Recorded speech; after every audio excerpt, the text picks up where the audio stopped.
Hi tribe, Sandra here, author, speaker, community person working for A1 Tribe.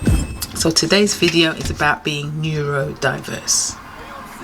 That's right, neurodiverse. In my instance, it's dyslexic. Stay tuned and I'll tell you more. Before I start, remember, click like, click subscribe, click notifications. Remember, do it now. Okay, so I'm what the new terminology is called neurodiverse. And what does that mean? Well, being neurodiverse, in my case dyslexic, because you can have any number of other conditions that are considered neurodiverse. So that's things like dyscalculia, that's difficulties with numbers, Asperger's, autism, ADD, ADHD, and these kind of syndromes that are where people, a small number, have struggles with learning to read and spell. It's bigger than that, but that's you with being dyslexic, reading and spelling, because you need these things. Dyscalculia, it's number difficulties, so you imagine you're trying to do your finances and your numbers are not coming out right, so that's another issue for being an adult and needing the life skills to be comfortable as you get older and help yourself. So why talk about dyslexia? Well, I wanted to also big up that works with people that are neurodiverse, in particular people that are dyslexic, and they are the Waltham Forest Dyslexia Association. And there is generally a monthly club, if not there are other activities. There's learning activities, there's screening people that think they might be dyslexic. Why you would most probably look for screening as a person that might be dyslexic is that work can be really difficult depending on the type of work you do. Coping and looking after yourself as an adult, if you've got children, looking after them in education, these things can become big major issues. If you're working, managing the administration side of any job you're doing, or if you're self-employed, same thing, the administration be the one that might stop you from wanting to continue to do the work that you're doing. What I found in my years is that firstly, picking up if a person has a reading and a spelling issue is still something of the child's being lazy, rather than just doing a screening. A screening wouldn't hurt, and a number of staff in schools and other education facilities can be trained to give the child or the adult a screening to see if it is dyslexia that's the issue for them. How I found out I was dyslexic, and when I got an assessment, was when I was at university, and it wasn't my first university that I went to. When I trained to do fashion design technology, it was with my second university that I trained to be a teacher, and it was a PGCE that I was doing. And that's when my wonderful, and I always big him up, Matthew Berry, lecturer, said, "We help with that." I'll tell you about how I know this was a beginning of a whole new life for me when I figured out what was going on for me and words and reading. Right, let's go again. Take 4. Okay.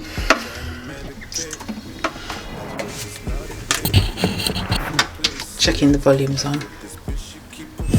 Okay, so today our discussion is about being neurodiverse. What is it? What does it mean? Well, it encapsulates a number of different conditions that are learning difficulties, such as dyslexia, which I am, dyscalculia, difficulties with numbers, autism, Asperger's, ADD, all these different learning difficulties and behavioural difficulties are people that are neurodiverse. Okay, so neurodiversity, in particular, my condition, dyslexia. I'm talking to you today for two particular reasons. I was at one of my local groups yesterday for being dyslexic, and they run a number of different groups and activities to support people that are dyslexic, and they do a monthly group talk, and they have on speakers, of course, that share their story of either being dyslexic or having trained to understand how the brain works and dyslexia works, and looking at the emotional side and the practical side of being able to just operate as a dyslexic person. As a neurodiverse person,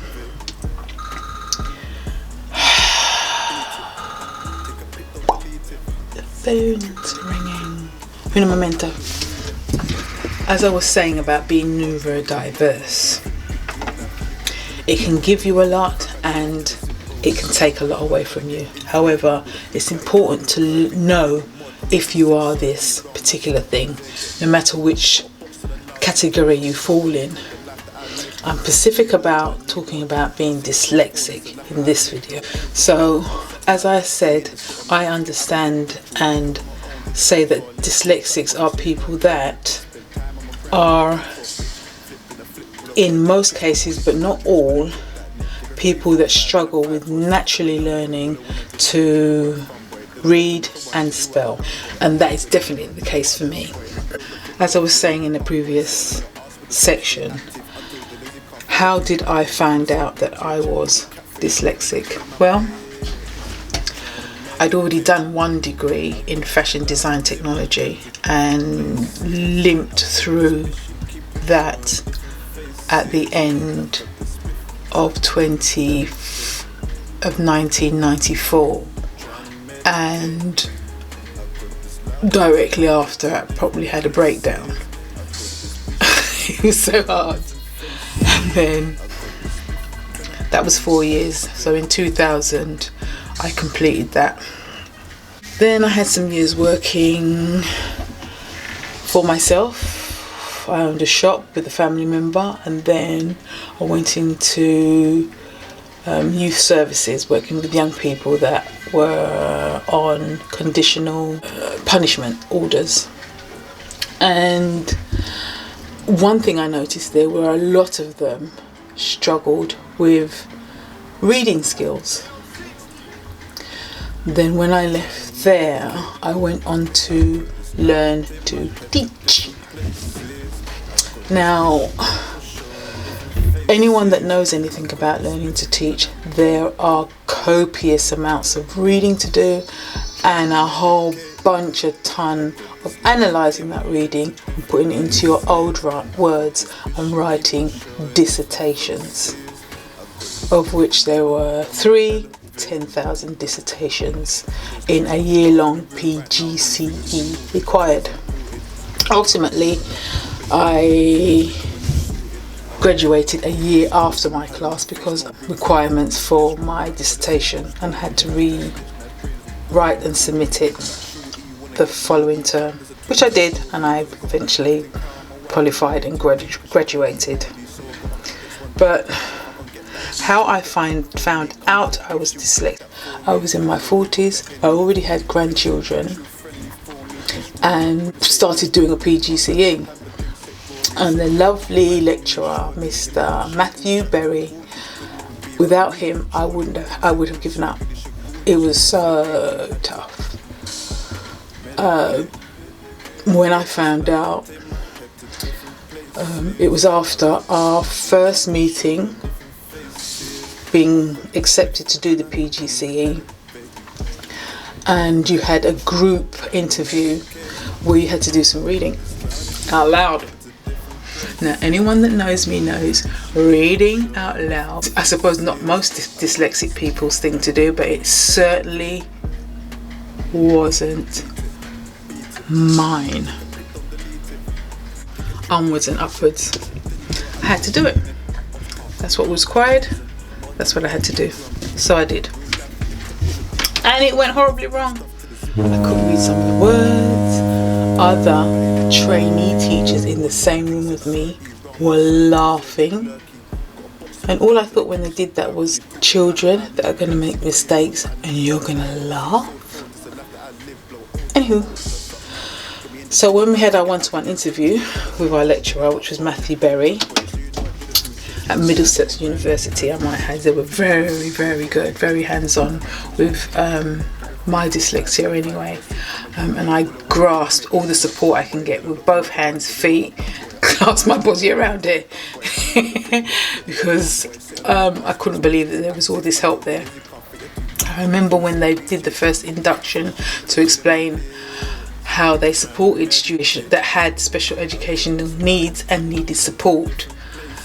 And they started to talk about dyslexia and what support there was there for people with dyslexia. I cried. I wept, I cried, I wept, I cried. Because I had gone over 40 years, 45 years, not quite sure what the problem was and just trying to cope in that process. So I cried through the whole presentation. The poor lady, she was a darling. She gave me tissues. People went outside and got toilet paper. They took tissues out of their bag. I just couldn't believe that there was all this technological support for people that couldn't read and spell. And it was just there. You just needed to be in the right place and willing to ask for the help, which is what I did.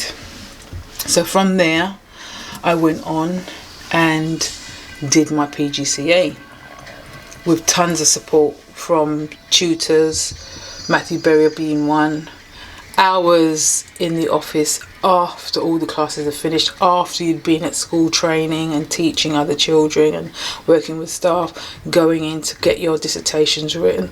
It was really, really grueling and tough. And on at least 3 occasions I said, it's not for me, I'm going to give up. They said, no, you can do it, come in, I'll help you with the dissertation, I'll help you write it so it makes better sense. And he did, and I got through, and I'm a qualified teacher as a dyslexic person, and for me that's amazing. When I was in my usual group of people that are dyslexics, I think I've mentioned them, the Waltham Forest Dyslexia Association, and I do try to attend as much of the activities and classes and online courses that they have available. And there's a monthly kind of talk that they do, where they bring in some speakers to talk about either their knowledge of dyslexia or if they're dyslexic themselves, and to talk about their story. And a couple of things kind of prompted me to say it'll be useful for people to get a better insight into how a dyslexic operates. Dyslexia in particular is known as a superpower, because you have to demonstrate such resilience, such determination, such will to get yourself to places and do things that people or even yourself feel like, actually, I'm not good enough, I won't be able to do it. You yourself have to generate that and push yourself forwards. And that's one thing dyslexic people do. They fight for what they're interested in. When they get to a certain age and they've got the self-esteem and the confidence, they will fight for what they want. And it was one of the speakers that they had that prompted me to say, it's very true. With that superpower, what does it give you? All those things: determination, strength of will, and what you will also do, and I do now, I'm very happy to go and ask for help, which as a child I didn't. Hence I managed to get all the way through school, stayed on for an extra year, and still left only reading at a primary school level. You know, because I didn't ask for the help. I didn't say, look, this is an issue and I need to deal with it. Phone again.